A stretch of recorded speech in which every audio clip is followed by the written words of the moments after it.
Hey, so we're here to talk about appointment setters versus closers. Sharni, are you excited? I'm excited. I'm excited, Chris. Thank Well, you. let's go. And Let's do it. I want to start with, I guess, the key distinctions between appointment setters versus closers. We get a lot of questions from candidates or from people who are exploring coming into high ticket. What is a closer or what is an appointment setter? And is it better to be a closer or should I start as an appointment setter? So that happens a lot. That happens a lot. And you could probably even take it back further. I speak with a lot of candidates who are applying for roles in this space. And like for most of them that I speak to, they don't really have a very clear understanding of what the different roles are in remote sales. They know they want to go remote. They might be in sales themselves already, and they want to transition to that remote career. A lot of them kind of don't understand what opportunities are out there. They just see a job that we've got up that's a remote sales role. They apply for it. And I think sometimes it's really hard for candidates who haven't worked in the space before to make a distinction on what role they're most suitable for and what role is most suitable for them, because there's some very big differences in the roles, one of them being the earning potential. And for a lot of candidates, they come in, they want to earn, upwards of 200, 250 a year. It's not going to really happen in an appointment setting role. So it might, but not most of the roles that we see. So I think, just understanding what the roles are. So there's two core roles in the remote high ticket space. One is the appointment setter role, one is the closing role. And today we're going to unpack what each of them are, earning potential, what we look for in candidates for both of those roles from a recruiter's perspective and from a sales manager perspective. And hopefully it helps some people understand a little bit more and ultimately gain a role in high ticket quicker. So let's talk about the value proposition that both of these skill sets brings to a company. Because often as an employee or a staff member or team member, you're thinking, what can I get from the business? What can I get paid? But if you flip that and go, what am I contributing to the business? What value am I bringing? That's probably a better place to start. So let's start with closers and what value does a closer bring to the business? And typically as a closer, you are delivering value to around approximately in the ballpark of 10% of the revenue that you're generating or that's coming through from your sales will come back to you. So it's a high value skill set. It's an important part of a business. Sometimes it's the most important skill in the business, other than leading a sales team.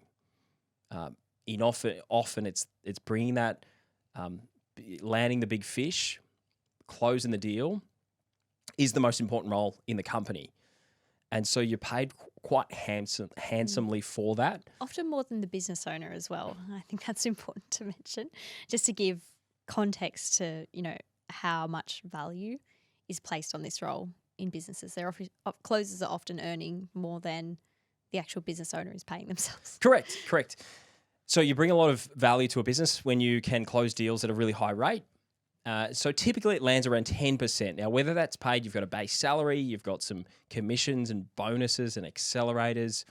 At the end of the year, if you've brought in $3 million, you may be paid approximately $300K or in that ballpark. That's kind of standard. Again, whether or not you've got a base and commission or you commission only, it will land in that ballpark, give or take a few percent here and there. And so let's talk about the skill set required for a high ticket closer and sort of what are the key skills besides sort of closing deals? Does a closer need? What do you need to bring to the table if you're looking to apply for some roles? Like, what do you need to bring to the table as a closer? So I'll start with a couple that are sort of top of mind for me. I think the first one is a really high level of emotional intelligence, EQ. So as a distinction from an appointment setter or, I guess a lower paid person in the team, a good closer needs to be able to deeply understand the customer and the prospect, and so that they can build a lot of trust and build relationships with the prospects. And so I think a high level of EQ is super important. Do you have anything to add to that? Yeah, I think given what we've just said about how much you're being paid and the proportion of what you're being paid in comparison to the business and other roles within the business, with that price tag comes very high expectations, and with high expectations comes pressure. And I think the best closes are when we talk about emotional intelligence. Part of emotional intelligence is being able to regulate your own emotions. And I think the best closers are the types of people who demonstrate a lot of self-leadership and are able to keep an even keel when that pressure comes in. Because I think the people who I've seen kind of come in and get spat back out of these roles have really folded under the pressure of closing, and it gets towards end of month and the founder's going nuts because they've spent 20 grand on ads and haven't seen the return on ad spend, and they've got to make payroll, and all the pressure comes down onto the sales team. And often you don't have a great sales leader or manager. In a lot of the businesses you do, but some of them you don't, and that pressure comes directly onto you as a closer.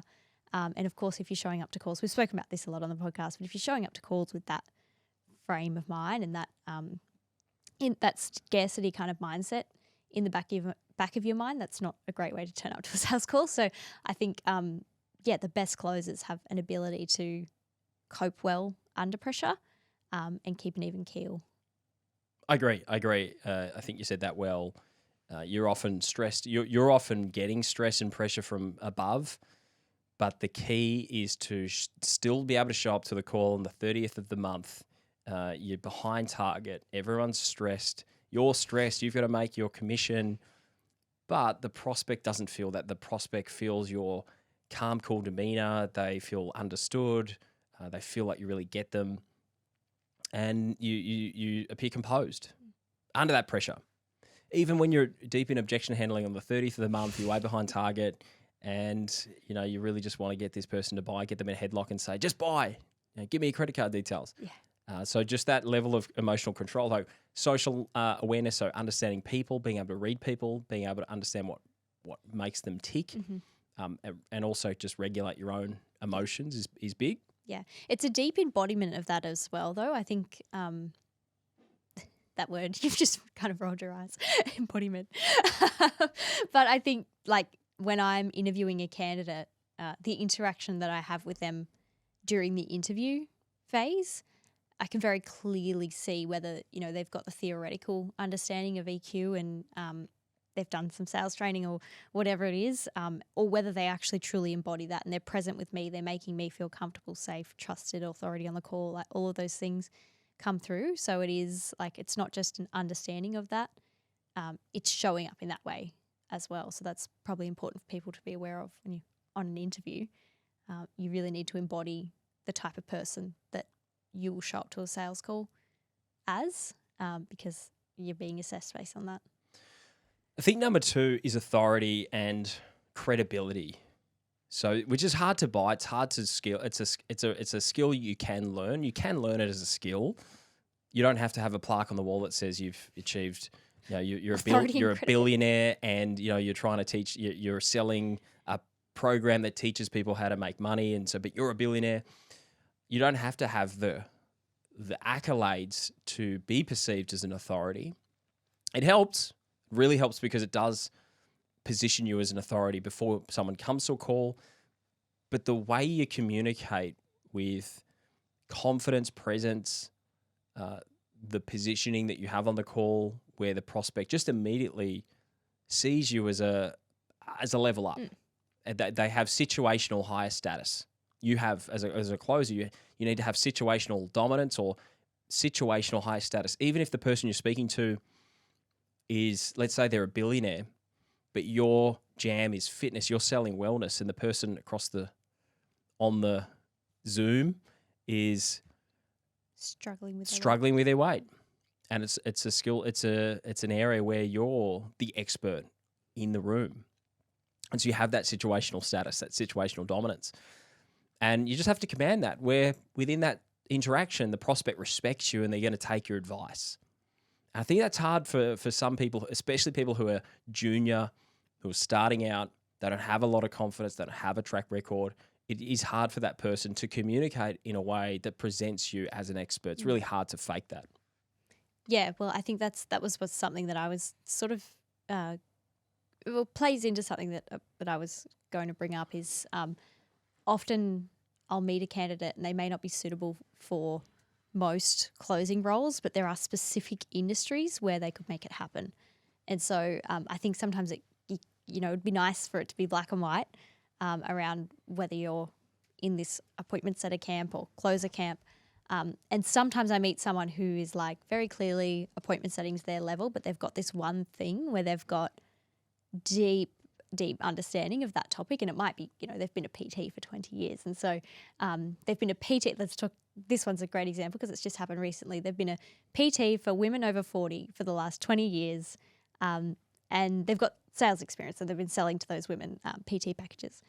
I wouldn't place that candidate as a closer on a property offer, but I have a client who works with women mainly over 40 who are dealing with certain issues that person could be perfect to close on that offer because they've got that deep understanding and experience in that area. So I think sometimes it comes from knowledge and experience, and then sometimes it comes from how you show up and the presence that you command and the confidence that you have in yourself, mainly from experience. I think the deep confidence you have in yourself, where it's not rah-rah confidence, you're jumping on the call, you're like, hey, I'm just going to, hey, Mr. Prospect, I'm here. I know what I'm talking about. I'm here to help you and help you become the best version of yourself. I'd love to ask you some questions. And then at the end, you want to buy, let's talk about how to get there. So that sort of confidence is actually quite, it raises the spidey senses of your prospect. They go into defense mode. They're like, oh my God, this person's like going to close me. So I can't be honest with them. I can't be upfront with them. So having the confidence where you're so confident, someone who's 7 foot tall doesn't need to go around telling people they're 7 foot tall. They don't need to go and say, hey man, how you doing? Yeah, man, I'm 7 foot tall, by the way. Like they just are 7 foot tall. So if you're an expert, you don't have to go and tell people you're an expert because it comes through if you're credible. And even if you're not an expert, you can communicate in a way that a person who is an expert would. And that's the start for a lot of people. So there are guys out there who progress up the ranks really quickly. And girls. Guys. Mostly girls. Guys encompasses progress quickly. Guys and girls.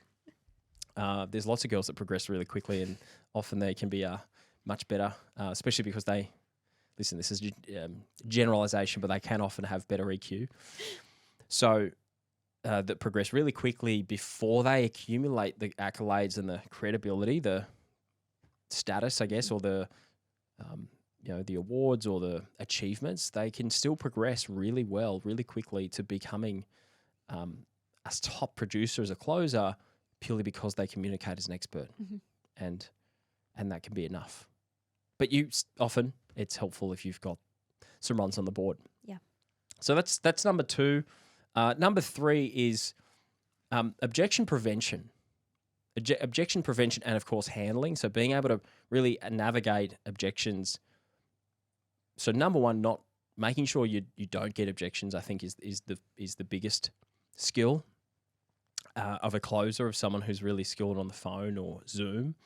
They have a way that they work through a really structured process that is designed to not sell the prospect, but to eliminate objections as we go, to eliminate reasons not to buy, not to give them reasons to buy. But the process is designed to get to the end, and you've ticked every box, you've achieved you work through a proper strategic process, and you get to the end and you make your pitch, and there's no resistance, or there's very minimal resistance. You've worked really hard to sort of eliminate that. So having someone who's really skilled with that, but also has a proper strategy, I think is really key. But then they're going to come up. Objections are going to come up.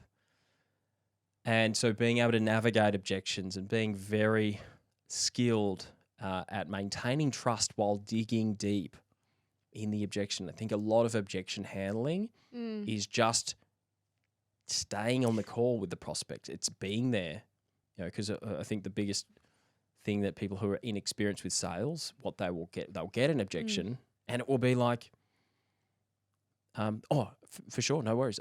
You want to think about it? Great. when you want to catch up next? Oh, I can do tomorrow. I can do next week. When do you want to do it? Next month? Great. And they're off. And they never get the full objection. Or even if they do get the objection, it's a bit much money. Okay, maybe I can get a discount, or I'll have to get back to you. How much could you pay? So they're not very skilled at objection handling. Plus, they don't stay on the call and they don't get to the truth of what the objection is. Mm-hmm. So I think most of objection handling is preventing them from happening in the first place. And that takes skill and that takes experience and it takes training to work through a process with people to get to that point. And then when objections do come up, being able to actually dig out the truth. Yeah. I like that term, objection navigation, rather than navigating objections rather than handling objections. I've always felt really, when I hear the word, like when I hear people talk about objection handling, it's like, just bat off there. Handle the objection. Yeah. Like, it's a bit much. Handle my objections. So what is your objection so I can handle it? Oh my gosh. Just sit with me and let's unpack it. That's cool. Anyway, I'm going off on a tangent. The other thing I think that's really important for closers is a bit of commercial acumen and really understanding that your role is to bring in revenue for the business and that you are essentially delivering an ROI on the work that you deliver. Does that make sense? So that, the best closers that you've worked with, they're able to kind of give you a projection for the month and then they're able to update you effectively throughout that month, and they're quite proactive with managing their own business, I guess. Well, so this is an interesting one. So this takes us way off. This takes us out of call skill, because I think when people think, well, what's the difference between a closer and a setter? Well, how can I become a closer? Well, yeah, I mean, you've got to be better on calls. You've got to close. You've got to convert. You do one call closes. You got to persuade. But a lot of closing, most of closing is what happens off the call, not on the call, and how you manage your pipeline, what strategies you're putting in place to put together a projection and actually achieve your projection, setting an accurate projection at the start of the month or quarter, and then working on that and building a pipeline, filling your white space. If you get no-shows during the day, being proactive to go, all right, well, can I work with appointment setters to fill my calendar? Can I get same-day sets? Yeah. So Is team there something collaboration. going wrong with the leads that I need to communicate effectively to marketing or to whoever speaks to marketing to make sure that feedback loop is happening? And just being proactive and just seeing it as you're a business within a business essentially, and your success is up to you. That's it. So running your business, running your book, or I guess your calendar as a closer and as a business. And treating it like a business. Like Matt, who we've had on the podcast, who works with us, he is one of the best examples of a person who really takes his career as a closer and he treats it like a business, because it is a business. He's a contractor. He owns a business, a PTY LTD business, and he treats it like that. Yeah. And he runs it. So off the call, he's brilliant as he is on the call. So I think that's another business acumen. Yeah. Because I think junior closers or people who sort of are starting, they won't know how to do that. They want to rock up and take calls in the calendar. If the calls aren't in the calendar, they might go to the beach, or they just don't know what to do. And if the end of the month comes, they've projected 20 sales and they've got 10. It's like, I only got 10, but they can't. They can't, I guess, put a plan together to get the 10. Yeah, they probably don't know that, like what to do to make up for that, for starters, and that is really something they should be doing as a closer. And most business owners will expect that of you. All business owners, the ones that I know anyway, they want you to come in and really nail your job, and that's part of your job. I think the final is probably really unsexy, but it is a high level of product knowledge, a level that's above. So number one, we're selling to humans. So if you're a human being selling to another human being, that's the main skill that you need. You need to be able to work with humans.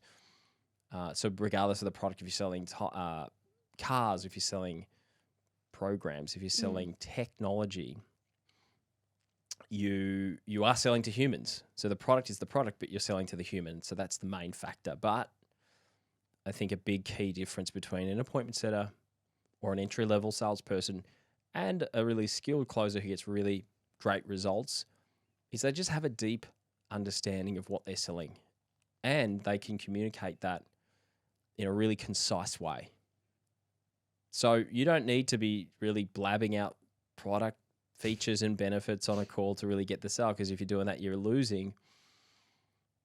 But you need to understand something to where if you get a question or if you need to solve a problem of the prospect's having, for example, in property, someone has some sort of loan structure that they need to unwind or some sort of portfolio goal, you need to be able to offer some value on the call, enough where you know it, you understand the product so well and the problems your prospects are having, so you can offer a really concise answer that nails it. Yeah. And I think the best people we've seen, there's a female version coming to mind right now. They're not an expert in the strategy, but they became an expert in the product, and the product was this specific business that she was closing on, had a certain strategy, and she became an expert in who are the best success stories, what problems were solved for those people, what were the outcomes. Anything that you would add around that, like when you see a really A-grade closer ramp up on an offer, it's, to me, from what I see, because I'm not generally involved in that part, but the first thing they want to know is like, can you send me any case studies, testimonials, calls that you've taken, like call recordings, so you can start to understand the kind of pain and pleasure points of the prospects? Yeah, I think you want to really deeply understand the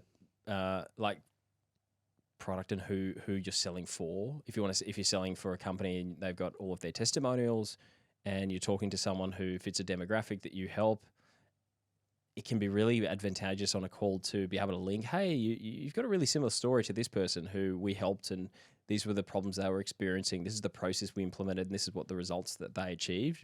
And they're very similar. They've got a very similar business to you, and here's what they do. And people resonate with that if they can see that other people who are like them have gone through the same process and they've won. Bloody awesome. But if you don't have that skill or that knowledge at the start, it is at a disadvantage. So if you can get that really quickly, you're putting yourself in a better position to win. But an example would be me selling property stuff. I'm by no means a property expert. I would call myself a human and sales expert. I definitely feel like I tick that box. But when it comes to property... I'm glad you call yourself a human, by the way. No, a human expert. Okay. Human behavioural expert. So because we're selling to humans, right? So we're selling to humans. Yeah. Property investors are humans. They've got human pains. They behave in a certain way. They give buying signals or they give objections, and they have a psychology similar to other humans. But if they have property-based problems and they need specific kind of help on that call, which is going to give them confidence. There have been times on calls where I've felt undercooked, and I know if I had been able to offer a little bit of value, I'm not going to go into teach mode. I'm still stretching the gap, not teaching. But if I'm able to offer that tiny bit of value to solve a problem, I'm offering them a lot more confidence. And I know if there have been sales that I could have made that I wasn't able to make because I was on those calls. So I just think a level of product knowledge where even if you don't know property that much, then you're going to go learn about it. You're learning just what you need to know, not more. Yeah. Is really important. That's good. And that's why closers who are on offers for a lot longer, who have more experience, they tend to close better because they can speak to all their testimonials. They can speak to the process you have, and they can speak to the industry type factors like in property, like portfolio stuff. Yeah. Cool. Let's get to appointment setters. Yeah, let's talk about setters who I think by all regards have been probably less sexy. So a lot of people who are coming into closing, coming in this space, they really discount this role. Yeah. But interesting, because I meet a lot of people who have been in this space for a long time, and they actually love being a setter, and that's all they want to do because they just love the role and what it offers. So let's jump into what. Let's what it's let's all talk about it. And I think in many regards it's a more difficult role than closing, and it requires a lot more decisions to be made at each step of the way. And the difference between, say, an appointment setter and a call center operator. A call center operator sits on their chair. They're dialing wine lovers, and they've got their headset in, and the call it calls one person, they don't answer, it calls the next, it calls the next, it calls the next, and there's no prospecting. It's predetermined. The list they're dialing each day is predetermined. And so as soon as someone answers, their information pops up on the screen. The call center rep plugs into gear and they get to it. Whereas an appointment setter is more of a prospector. And so you're searching for leads, and you're identifying leads within your database or within your channels that you're prospecting within. It could be Facebook, it could be Instagram, LinkedIn, could be the CRM, different lists within the CRM, could be an appointment. You could have appointments in your calendar as an appointment setter. So there was an appointment setter who was a really high performing appointment setter on a team that I was on, and he described it really well. He said, look, a really good appointment setter is 50% salesperson, 50% scavenger. Yeah. Because you got to be good at sales. You got to have the quality on a call to build rapport, get your foot in the door, create the connection, but then qualify them, set a great appointment. But then you have to also be a hustler and hunter.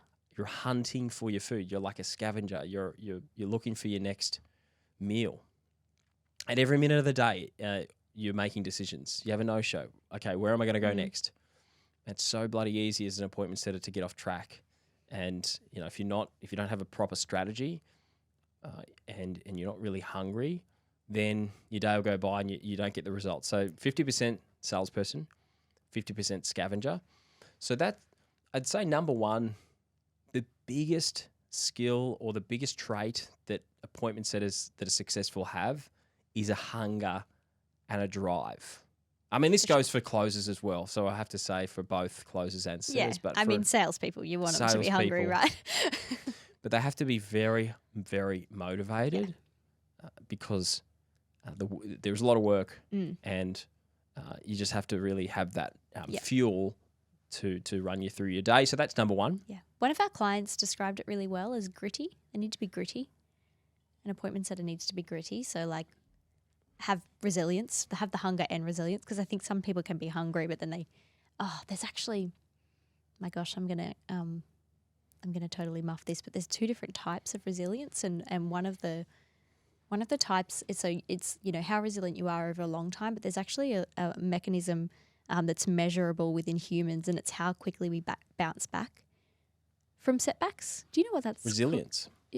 That's resilience. Yeah, but there's a certain type that they can measure. Okay. And I think I'm talking about, but it's like bounce back. You have a really bad call. Like, how quickly do you jump onto the next call and just not let it affect you? I think that the technical definition of resilience is how long it takes you to recover from setbacks. Okay, there you go. And having a fast recovery from a setback there's a specific name for it. They measure it in sport as well. Bounce back ability, being able to bounce back. So because you're going to feel hurt if someone tells you to fuck off and die. Because you Which most people don't. But some people there's do. a funny meme out there about that. How long does it take you to recover from that? Are you pissed off? We've been told to fuck off. That was hilarious. Yeah, plenty of times. And it can piss you off. It can rattle you. Yeah. Even you could just get annoyed at that person. You're like, fuck that person. Yeah. Dude, I'm trying to do something good for you. And then that could derail your day. So it's not just about losing a sale.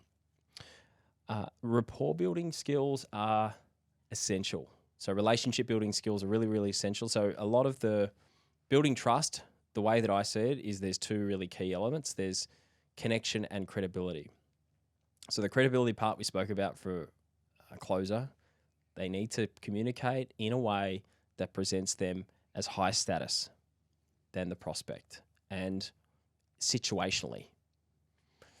and as an expert. And the prospect has to see them as an expert, someone who's credible, someone who can add value to their call. As an appointment setter, you probably don't have that as much. It's not your jam as much. You're not as skilled there. You don't have the runs on the board. And that can be a place where they lack. Really good appointment setters have great credibility, great status. But most of them, what they really do well is rapport building and connection. So creating instant connection and building relationships, because often you're dealing with people at the top of the funnel. They're much less enthusiastic to speak to you.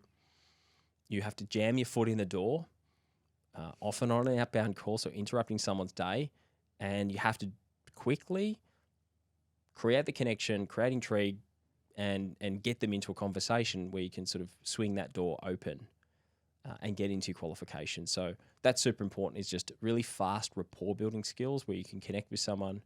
They don't see you as a threat. They see it and they're happy to talk to you. Good. I think another thing with appointment setters is they need to be diligent. Again, I'm taking it off the call because these are most of the things that the clients ask for really is just being diligent off the call. So like little things like putting notes in and making sure notes are comprehensive, and really just delivering a certain level of care to the role, which probably encompasses like making sure that they're productive throughout the day as well, and having care towards that. But I think, just being diligent and making sure that the CRM is kept in good health is a big one. Yeah, it's a hard one because they can be opposite, or they can be perceived as opposite. Rapport building skills versus attention to detail. But rapport building skills isn't always you're really personable person. It could just be you just match that prospect really well. So if you're someone who's more analytical, but the prospect's analytical, you hit it off. Yeah. If you're really dominant, the prospect's dominant, you hit it off. And then I think it's very, very important to have a good admin as a setter. Yeah, very important. But it's also, I would say, I won't say it's rare, but I'll say it's unusual to have someone who's like that, got that as a highest skill. So it's certainly something that feels forced. You got to manage it. Yeah. It's got to be managed and measured. Yeah. Got to be managed. Anything else you look for? Time management. Yeah. Time management is probably down to the scavenger. So what is time management? Time management is the ability to complete the tasks in the allotted time, ultimately. So it's task management within the allotted time. And so the way that... Task management lessons from the high D personality. Yeah, well, I have had to adapt my style. I used to be the worst at this, but... Yeah, it's being able to time block. It's being able to look at your calendar and go, okay, cool, I've got these appointments in my calendar today. Great. What am I going to do with the rest of my white space? And then what are the highest priority prospecting channels that I'm going to attack right through to the bottom of the barrel? Like if I have exhausted all of my number, 1, 2, right through to 10 prospecting channels, which usually are the highest dollar productive or the highest ROI prospecting channels, you've got the bottom of the barrel scraping. And for some people that might be connecting with people who have just joined a Facebook group and just chatting to them. It could be dialing cold leads or aged leads. It could be calling lead magnet downloads. So people who've not really taken any step, whatever it is. But you got to have your list. So you got to know what tasks need to be achieved to hit your outcome, or tasks need to be accomplished, and prospecting channels that you need to go to, and you need to have that list of highest ROI right through to the lowest bottom of the barrel, and then that needs to go on your calendar typically. So you're when you got your appointments, you know when you're prospecting. It's the outbound. The Stephen Covey 7 Habits, like doing your big rocks first and then your little rocks around. Great book. Yeah, it is a good book. It's an essential book for salespeople and just anyone who's looking to better themselves. I think it's one of the keystone books that everyone should read, I think. And I think finally, qualification skills. We were on a call this morning with someone who was talking about it was difficult for them to make decisions around where a lead would be allocated. And they used to have a better time, an easier time when leads came through just a survey. They filled out a form. And then the form told them all the things, and then it was like, okay, cool, this is easy. This lead goes to this product, and this lead goes to here, or this lead's not qualified. But the truth is that people aren't truthful on forms, so they lie. People lie, especially if you're asking how much money they've got, and if your questions are poorly worded. So people lie. So there's no better way to qualify than being on a call. But you also have to have the skill set or knowledge of what you're looking for. So script reading, we shouldn't be doing script reading. We should be working within a framework. What we need to be doing is in our mind knowing what we're looking for, what we're qualifying for. And that takes a bit of skill to go, cool, I'm looking for urgency to change now with my questions about what's your problems at the moment? What do you want to achieve? How important is that? So that's for me searching for those are questions, those are process-based questions. Well, that's my process to understanding. I think you've got the great analogy about the shovel. Well, yeah, that's the questions around, hey, so what's the biggest challenge? What happens if nothing kind of changes and you're still stuck in the same position this time next year? Like, that's a shovel, and the gold is urgency. The gold is like, I need to change now. And there's other gold that we're looking for, but that's one of the qualification. I mean, budget, money, like budget probably isn't the right word, but ability to invest, that's another one. So you're asking money-based questions, but you're looking for, are they broke? Do they have cash? Yeah. I think that's a real learning curve that all salespeople go through with qualification is, because you're taught you've got to ask more questions on sales calls. All sales trainers that I've ever worked with have been, you've got to ask more questions on sales calls. We've all got to ask questions. And so sometimes I've been guilty of just asking questions, and then I kind of forget what I'm actually looking for. Like what the person answers, and I'm like, I actually don't know if I'm closer to whether they're qualified or not, or I'm closer to whether they're wanting to buy or not. Because I didn't know what I was actually you get stuck in the script. Yeah. You get stuck in the script and you get stuck in a convo. And if you have a convo without, it's like going to a meeting without an agenda. Yeah. If you have a meeting without an agenda, how often do you get shit done? My worst nightmare. My worst fucking nightmare ever. I mean, I've had many of them.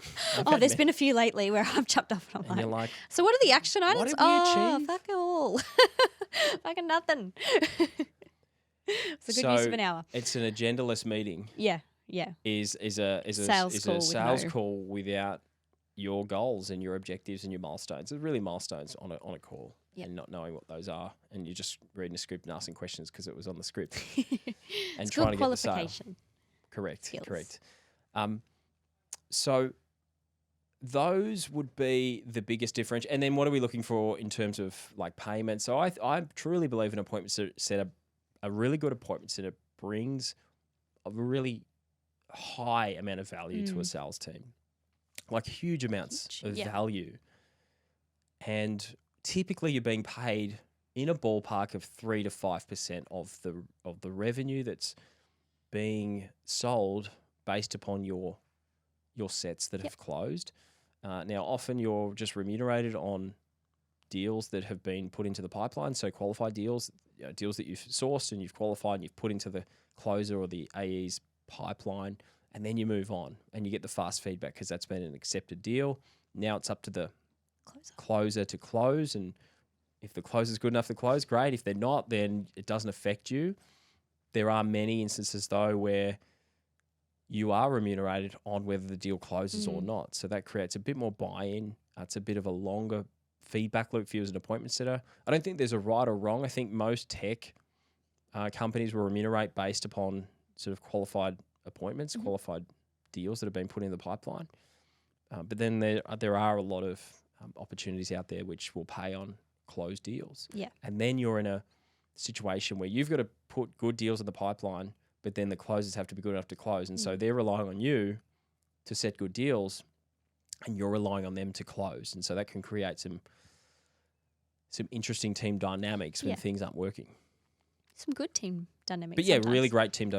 great team dynamics when it's all working. Yeah, But interesting when it's not. yeah. Earning potential of appointment setters. I mean, a good appointment setter should be earning somewhere in the ballpark of 70 to 100. Mhm. So OTE. It's a big range. It is Closer reasonably to big. 100. I hope. Depends on the role. Depends on how Yeah, much you're true. selling. Yeah. And again, it all comes down to revenue. People go, well, how much? I Mm. want to get paid this much. Well, it's great. Well, how much are you closing? How much revenue bringing into the business? How much? Nothing if How much is there's- being set? Well, how much is being set Yeah. through your? I mean, how many Yeah. appointments you put booking? Yeah. And so that'll all depend. Yeah. And then some roles we've heard of pay upwards of yeah, there's been roles of 150. yeah, 140 Yeah. 100. grand Yeah. for an appointment setter role, which you really Really being a shitted me business off owner- because that person had already accepted a role and then got scooped in for 140. Well, yeah, there's cybersecurity is Opportunity, yeah. an industry which pays really well for appointment setters, huge. And there's some property roles that can pay really Yeah. big dollars, but They expect a lot of you for that. pound of flesh. Yeah, for that though. Yeah. If you look at the hourly rate, it's probably similar to some of the guys that are earning 100 to 110 on other offers. Exactly. And it's also hard as a business owner. I sort of understand. I mean, I know what a P&L looks like, and I understand how you can, as a business owner, achieve profit. And I know what a sales team kind of needs to cost for a business to run properly. And if you're paying more than that, it can be really hard to actually make a business work. So I get curious about how that actually looks. Yeah. and Yeah, it's and interesting. what they're doing in unless they're just closing crazy amounts of money. Unless their deal values are so big and they're Yeah. getting a high volume of those deals where they might be bringing 500 grand to $1 million a month from one appointment setter or closer. If they're doing that, then you're open to making a lot more of that. Cool. What are some, before we sort of jump off, what are some questions that come up from candidates when they're that you meet them or they reach out to you when they're making these types of decisions? What's the decision? Like what role they're What most role? suited to? I had an interesting DM yesterday, the day before, from a guy who said, he DM'd me, he said, closer, I want to be a closer. Do you have any openings? And I'm like, oh wow, this is that's not really the way you really should be. I mean, I don't care what you want, and no one cares what you want. People care what you can offer and the value, and it's I it was get a lack those. of Yeah, I get a lot of those, yeah. it was a lack of obviously I'm sure he's a nice guy, but it was the wrong approach. Mm. You don't just go up to someone and say, I want to sell you. I want your business. What Yeah. can I do to get your business? Well, I get a lot of what jobs do you have on? I'm like, I have a website and I'd love if I could go back and forth with people a day and run them through the jobs that we have on. But I don't have that time because I'm sitting with clients and I'm sitting in interviews and, doing a lot of other things. But I always find that interesting. Like, just like, oh, what jobs do you have on? I'm like, it's not really sparking a reply. Like, what am I going to reply to that? So this guy wanted a closer role. He said, I want to be a closer, but I said, like, okay, cool. Like, how much experience do you have? He goes, oh, to be honest, I don't have any experience closing, but I'm really keen. I'm really motivated. I'm really hungry. I'm like, bro, it might not work. That's probably not. Yeah. You don't sort of you don't get to school and say, well, cool, I'm going to start at year 12. You start at kindergarten. Mm-hmm. But appointment setting is not necessarily kindergarten. It's a much more realistic entry point Yeah. for someone who's got new to the game, looking to learn, and there's no better way for you to learn than getting to whether it's appointment setting, whether it's DM setting. Like in sales, it could be door knocking. Yeah. Like if a lot of door knockers are insanely good at sales and insanely good at appointment setting. Yeah. Not saying you should go out there and start door knocking if you really want a remote role, but you start where you probably need to start. A lot of people who are transitioning across from a different industry, if they've been selling real estate, or they've been doing a different type of sales, they will often take a step back so they can get their foot in the door into a career within the remote high ticket space. They'll take a pay cut. They'll do what probably feels a little bit below their pay grade, but it gets their foot in the door. Do you know the surprising one? I mean, a lot of people do that. And a lot of people do it for different reasons as well. I have a lot of people who come to me, they're looking for a closing role. They've been in real estate for 20 years and whatever. They've got kind of cred and they probably could do the closing role. But it would take them a long time to ramp up and kind of calibrate.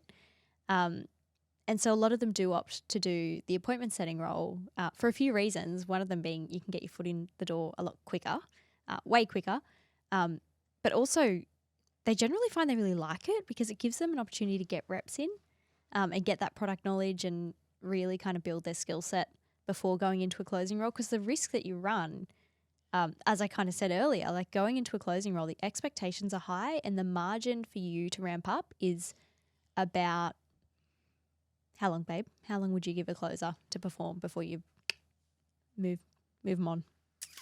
Depends. You have ramp targets. So if they're off their ramp targets, then they'll be off. But 3 months, 3 months to really hit their full KPI, 2 to 3 months. But in that time, they have to be performing. Yeah, they've got standard. ramp targets. Yeah. So your number, your like just a KPI target might be, let's say 20 sales a month, X amount of revenue, let's say 200 grand of revenue. As you're working towards that target, there might be a 3 month ramp up and you've got the ramp targets that you need to achieve before you kind of hit that target. And if they're off track with ramp targets, quantitative results are not there. But if their effort, attitude, if there's external factors like marketing's a bit shitty, of course, if they don't hit their RAM targets, you can be more forgiving. But if you would be more forgiving, most of my clients are not super forgiving. If they're expecting to hire a experienced closer. No, but if marketing sucks, if like things, if something is genuinely going on. But I'm saying if someone jumped onto an offer as a closer, and in the first couple of weeks it was clear they didn't have the skill set to close. Oh, well, I wouldn't be forgiving of that either. Of course not. So, I mean, that's qualitative. So that's you feeling it out. That's you going, well, okay, this person sort of sounds shit on calls. They don't have the skills. Their approach really sucks. The point I'm trying to make is some people choose to go in for the appointment setting role so that they can build the skills so that they've got a little bit more margin for error or for, to ramp up, because if they go straight into a closing role, like it's either sink or swim. You're either going to close or you're not. And if you don't, you're off the team. Absolutely. We got a lot of people who come across from, they've reached the top of their industry. They're 120,000, like Wes, 120 grand is a great example. He was closing travel. Luxury travel. He was maybe making, I think, $1 million a month, sometimes in sales, not commissions. So gross commission was, I think, maybe a couple of 100,000. I think his best month, but he was earning 120,000 total, and that was the top. That was the ceiling. But he took a step back to come into this space. He's on, I think, a base salary of around. No, he might sort of earn 80 to 100k as a setter. So he's taking a step back with his income. But the top guys on his team are earning 300, 400, 500. And upwards more. Yeah, top guy on that team's earning a lot more than that. I know, yeah. So they're earning massive dollars. So he just sees it. He's going back to go forwards. Yeah. And he's a great example of someone who's actually, he said to me, he was working on our team for a couple of weeks there, and he's like, I'm super grateful because he did get a little bit wobbly in the first week, like, holy shit, this is a lot in the setting role. And he actually said to me, I'm glad I readjusted and went on as a setter first. And he'll do so well. He's such a great guy and super skilled. He will do so well. But yeah, he adjusted his approach pretty early on in the program, and I think he's pretty happy that he did that. He's singing now, so he's loving it. So that wraps us up for this episode. Final words, Sharni? No final words from me on this one. I think we've covered most of it.